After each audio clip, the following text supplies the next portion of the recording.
So, to start things off, a lot of you been asking who my original characters are. I am so sorry that my voice cracks like I'm freaking Dipper Pines. Anyway, let me tell you a story. Cough, cough, awkward. Anyway, it begins in a world, you guessed it, called not Derealism. What? That isn't what you were thinking? It's called realism, full of very ordinary people. Like this lovely lady, for instance. Say hi to Lizzie Television.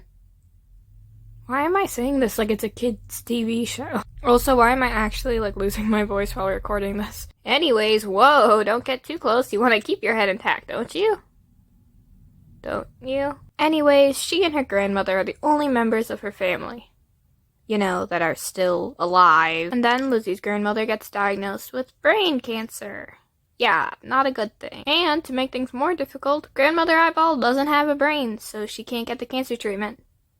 Yeah, no, I know, it doesn't make sense, it's not supposed to. So Lizzie, who just happens to be a surgeon, steals a brain for her grandmother. But the brain she stole belonged to the king, who, he's still alive, but just barely.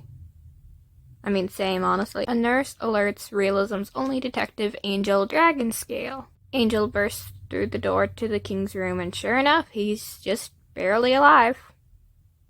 As stated earlier. Holy bagel crumb. Yeah, that's a normal thing to say. Anyway, Angel asks the nurse which surgeon worked on the king. Oh, Lizzie Television and Mark Normal Guy, but Mark quit 2 days ago. I've got my thief. Angel flies to Mark's house, which, unlike the other houses in realism, is planted firmly on the ground. Angel knocks on the door, and this dork answers it. Mark answers it. Mark answers the door. You stole the king's brain, didn't ya? Looking back on that, the dialogue would probably be better than that, hopefully. I just was writing this script, I guess, with a healthy dose of stupidity. Holy someone stole the king's brain.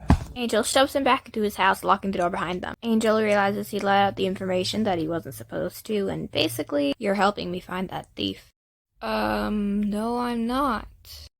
Okay, blah blah blah. Mark has to help Angel because Angel needs proof before he decides it's Mark. The two head into town trying to decide what to do next. They run into Lizzie, who's been Angel's friend and neighbor ever since they were little. Suddenly, Mark realizes it's Lizzie who stole the brain and tries to explain it to Angel. Angel calls it absurd.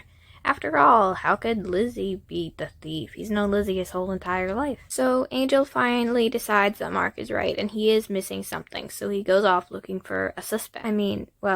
Another suspect.